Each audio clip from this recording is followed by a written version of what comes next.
Today's review. I'll be perfectly honest, I was putting off doing a review of this game because every day I was hoping and praying the game would get a performance patch.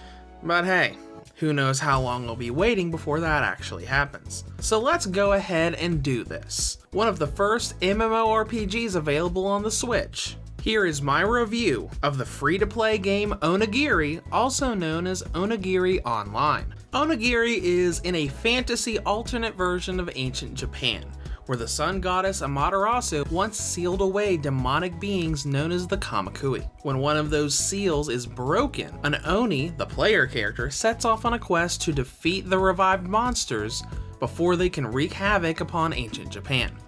Overall, I do like the story. I will admit that it's got a lot of anime cliches in it, but each individual questline has a relatively interesting story, and you get a very colorful cast of playable characters added to your party during the main story.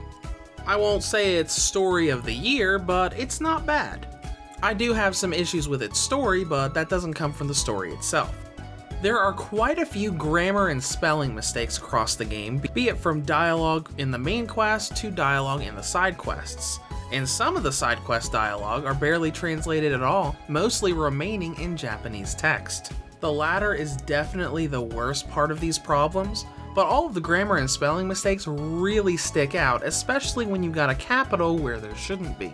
When it comes to gameplay, Onigiri Online is, as expected, an MMO online action RPG with some hack and slash elements thrown into its combat. Whether you're doing main story quests or side quests, you're going to be running around an online server with other players, wandering around dungeons, and fighting monsters in real-time battles. The first thing to note here is that this is an online-only game. Just like on PS4, the Xbox One's single-player option for this game was removed for the Switch version. Now when you log into Onigiri, you have a lot you can do. You've got a bunch of different hub towns that you can explore, as well as fields and dungeons filled with monsters. From the hub towns, you can start quests, be it from the main story or from side missions, and you will slowly gain access to more hub towns and more areas the farther you go along in the story. But since this is an MMO, there's a lot of other stuff you can also do. A lot of your party members act as services in hub towns, like Yoshi's ability to repair and upgrade weapons and Shizuka's ability to manage your inventory. And there's a bunch of stuff you can do with other players, like forming parties or managing your own shop, letting you sell excess items or stuff you just don't want to other players on the server, and for whatever rates you want for the game's special currency. And speaking of the special currency, you've also got a few different special shops where you can buy very special items. This basically lets you use a point currency to be able to buy various cosmetics, summons, skill cards, and other items. In other words, there's a lot of different stuff you can do even outside of doing the main story quests. But unless you go out of your way to avoid doing progress, most of what you'll be doing is heading out into the field, going through dungeons, and fighting lots and lots of monsters. Like most MMOs, it's basically open world where unless the story has certain locations locked, you can pretty much go wherever you want to. It only becomes really enclosed once you get to dungeons. And dungeons in this game I really like because of how they're done. When you go into a dungeon, you choose a difficulty and a level scaling for the enemies within. That way, if you're level 33 and the normal version of the dungeon you're going through is only level 23, you can set it up so the enemies are a little bit stronger and you're going to get better rewards, more in tune with where you're at in the game. When it comes to combat, it is a very hack and slash type game. Each weapon type is unique, plays a little bit differently, and each weapon of that weapon type has different skills on it that your starting weapon might not have had. Thankfully, you're not limited to only one weapon or one weapon type at the same time. You can actually equip 4 or 5 different weapons that you can cycle through at any time as you're going through and fighting enemies. And as I said before, the flow of combat is very hack and slash.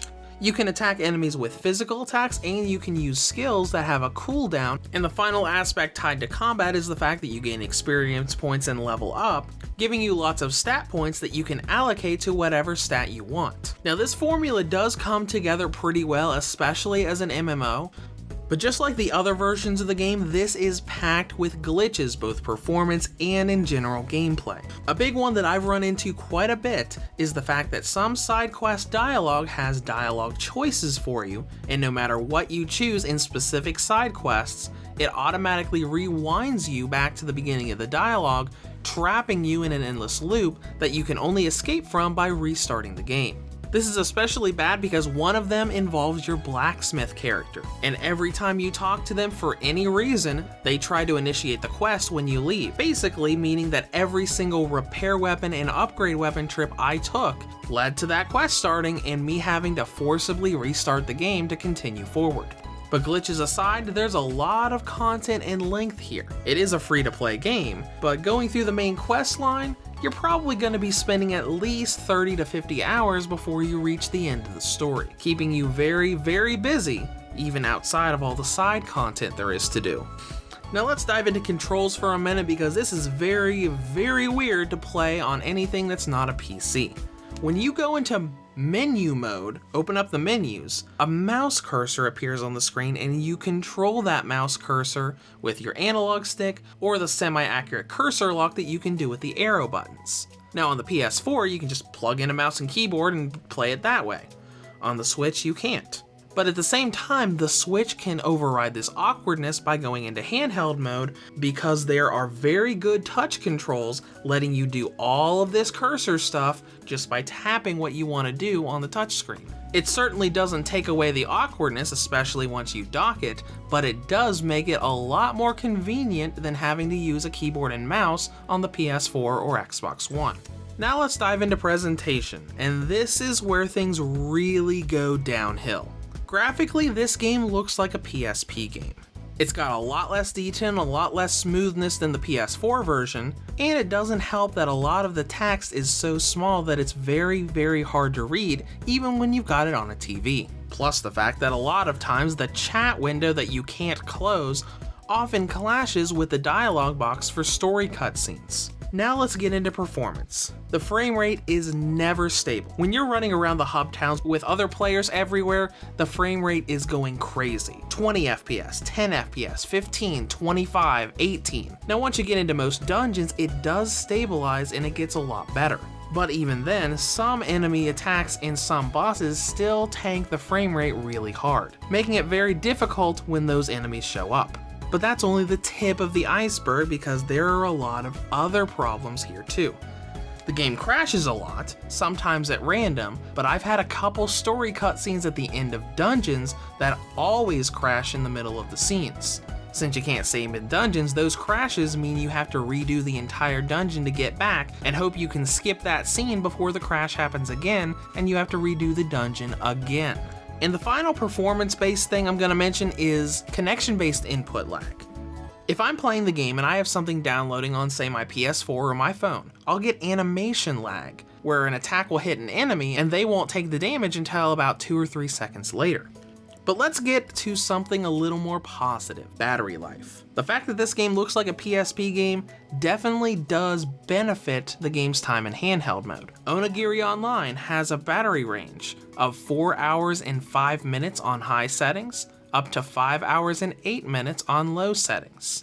This is pretty nice and doubles that emphasis on playing the game in handheld mode. It's got nice battery life and all of those really convenient touch controls. Now, in conclusion, Onigiri Online is definitely a cute MMO that I really like because it feels like a Muso hack and slash game. But despite how much I really like it, there's just an overwhelming amount of problems for me to recommend you play it right now. From translation errors and endless dialogue loops to really inconsistent frame drops and very frequent game crashes. I like the game, it's fun, but it would need a very substantial performance patch before I would recommend it to anyone. Reviews to Go rates Onigiri Online for the Nintendo Switch a 4 out of 10. If you have any comments or questions, feel free to leave them below or head to the website at reviewstogo.com.